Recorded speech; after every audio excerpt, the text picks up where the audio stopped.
Hey guys, Tarket here, and I want to talk about my dual Mjolnir Elementalist Witch. Now, this has been one of the more interesting and enjoyable characters that I've both seen and played in Perendus League. Now, this character takes a few interesting things and comes up with a very fun playstyle, which I'm going to quickly show off and then explain afterwards. Basic rule of thumb, get 2 Mjolnirs, have fun. So you see, the way that it works is I just attack once, and everything falls over. Right? Now the basic concept is that I use Frostblades, and arcs happen. The bigger the packs, the more things fall over. Now, the only drawback of this build is it takes a little while to get set up. It's not very fun during the early leveling because it all kicks off the second you equip the Mjolnir. So level 60, best build EU. Pre-level 60, standard caster. So how does it all work? Well, the way that Mjolnir works is that there's a 30% chance to cast socketed lightning spells on hit. Now, Mjolnir has received some nerfs, and people have often think that this item has just been useless now and it's been abandoned, which is very good for us because the price of Mjolnirs is very, very cheap. I managed to pick up both of my Mjolnirs for about 25 chaos each in Perendus Hardcore a week ago. You could now get some as cheap as 15, 20C. If you were to haggle, maybe get both of them for 30. So really straightforward.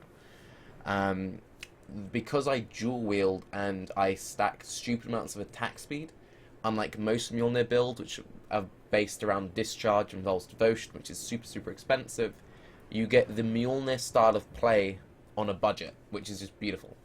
So my first Mjolnir is kind of like a utility Mjolnir. I put conductivity in instead of a lightning pen with 2 arcs. Usually you do arc lightning pen or arc life leech. So by having conductivity in the first Mjolnir, because your Frostblade hits with your main hand first, it curses everything and arcs. And then the second Mjolnir kicks in, which is arc life leech. Because we're using the Repentance gloves, we have Iron Will for free. Well, free. So we don't need to support our spells with that. Now, this combination basically gives us insane utility and free cursing, while also being rather tanky through the life leech setup. So that's basically set. One thing I will say is if you had the Stormcall enchant on the helm, which reduces the Stormcall explosion delay, you could potentially experiment with that, but I never got my hands on the enchant. For the neck piece, you need either an Astramentus or an Xeres Foible. And if you have one of the two at level 60, you can instantly equip both of your items.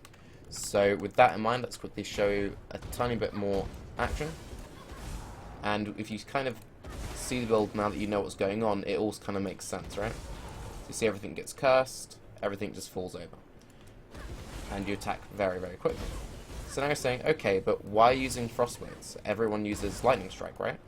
Well, not quite. I originally planned to use Lightning Strike for this build, but after some thinking and some playtesting, Frostblades is just superior in nearly every way. The first big issue with Lightning Strike when it comes to anything Mjolnir related is terrain. If you use Lightning Strike, and there's the slightest bit of terrain in between you and your enemy, the terrain blocks everything. Because we're an Elementalist, we can use Mastermind of Discord, and because we use Cold first, we basically debuff the enemies to lightning damage. So through Mastermind of Discord and Frostblades, we gain 20% lightning pen. You can take this to an extreme by also using Elemental Equilibrium, so that you permanently debuff enemies for 70% minus lightning. However, I would like to use a Lightning Coil for survivability, and Lightning Coil adds lightning damage to your attacks. So if you play on softcore, you could take this to the extreme, not use a Lightning Coil, pick up EE, but that just wouldn't work for me. So how does the tree look? Well, unfortunately this character is dead, which is why I'm making this build guide now, rather than 10, 20 levels from now. So we're only 82, but at 82 we have a lot of health on the tree. We're set on 5.2k life with not very amazing gear. We have decent life rolls. We haven't got much life on boots. We're still missing a substantial amount of levels. So you're kind of aiming for about 7k life with pretty good gear and, you know, a decent amount of levels behind you. Now, the items which I consider mandatory for the build are the 2 Mjolnirs, either at Xeri's Foible, which you can pick up for 1 chaos easily, or an Astromentus, which is about 30 chaos, currently on Perennis Hardcore, and the Repentance Gloves, which I picked up a very well rolled pair for 10c. You could pick up a bad rolled pair for 1c. So all in all, you basically get the Mjolnir experience with a 1 Exalt package. The Lightning Coil isn't required, but makes the build very tanky, and again, it better synergizes with the Elementalist package. So, because of Paragon of Calamity and Lightning Coil, every time we take damage, because Lightning Coil converts a bunch of our physical into lightning, we gain 40% increased lightning damage and 8% reduced lightning damage, which is very helpful when it comes to Reflect. But Taki, you just said this character got insta-gived by Reflect. This character died in kind of an interesting circumstance. Basically, I off-screened a Perennis box, hit 2 different Reflect mobs, and fell over. To combat Reflect, you can use one of the following. You don't have to use both, but you could if you wanted to. Purity of Lightning, which at level 20 will give you 41% increased lightning res and 4% max lightning res, or a Sathel's Frame Shield, which gives you +4 to all maximum resistances. So pick your poison. If you wanted to be extremely tanky and kind of defeat the whole purpose of the build, you could use both, but I wouldn't really recommend it. So now let's jump over to the tree. Now, apologies if I've done this guide a little bit backwards, but I kind of wanted to show the build off first, explain the decision I made, and then go into the tree last rather than the other way around, just so you all have context for the decisions in place. So we go Elementalist because we get the Lightning Pen, we get this nice DPS buff, and we get both damage and defense from Paragon of Calamity. So that's why we're an Elementalist, that's why we're a Witch. That's why we're using Frostblades. So to start off, you just go through all your spell damage, which scales all of your arc DPS. Come up through here, pick up the life, get Elemental Overload. This is another thing which I do in this build, which is different to most Mjolnir builds. Most Mjolnir builds tend to go RT, they play around with Ramira's Banquets and Vol's Devotions, but by staying as a non-RT build, with the way that we attack so rapidly, we can keep up this 40% more elemental damage buff constantly. We always have this buff active with very, very little investment into accuracy. So basically, lots of damage. Just from this start, we get all the damage we need in the tree, and aside from a few other points here and some attack speed, we basically need to go full defense. Come down through this way, pick up life, come through here, pick up life, pick up some DPS. Another good thing about starting as a Witch is Mjolnir has very high requirements behind it.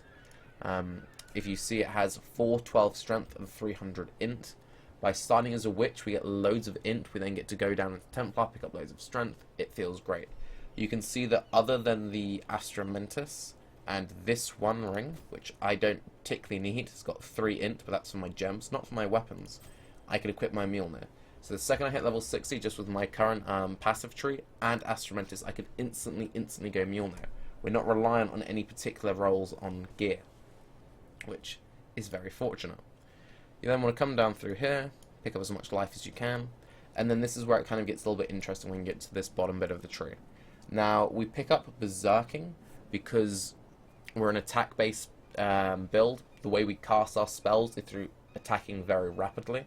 This basically just buffs our DPS, buffs our attack speed, also buffs our movement speed because it makes our leaps quicker. Come down through this way, get some more life, get +1 range, +2 range on Frostblades, the Gladiator, some attack speed and some more life. Master of the Arena is very nice with Frostblades because Frostblades, the way that the skill interacts is, if we just jump over to it now, this is kind of our max range, so we can hit up to this point here, and then any mobs we hit, all the Frostblades shoot out. This is also why I much prefer Frostblades to Lightning Strike, is you can link Fortify to Frostblades and get the Fortify buff up all the time.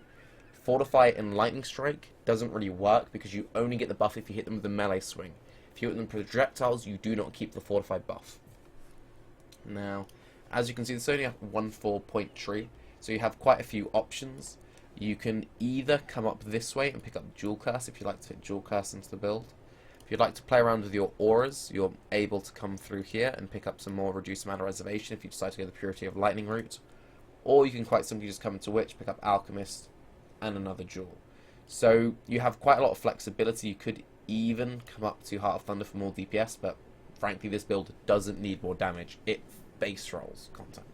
You do not need any more damage with this build, but the option is there for you. So with all sort of that in mind, I'm just going to go over one or two little things about the character, links, this, that, and the other. So we've already covered both the Mjolnirs, Conductivity, Arc, Life Leech, Arc. For the helm, I'm just using a generic sort of cast from damage taken setup. So cast from damage taken, I level up to 5 because we're a melee build. I don't want it triggering too often. Linked with increased duration, Immortal Call, and I just threw my Wrath in there because I needed somewhere in the gear. You could instead put in Val Haste there, and the Val Haste will then take up the increased duration, which is pretty good.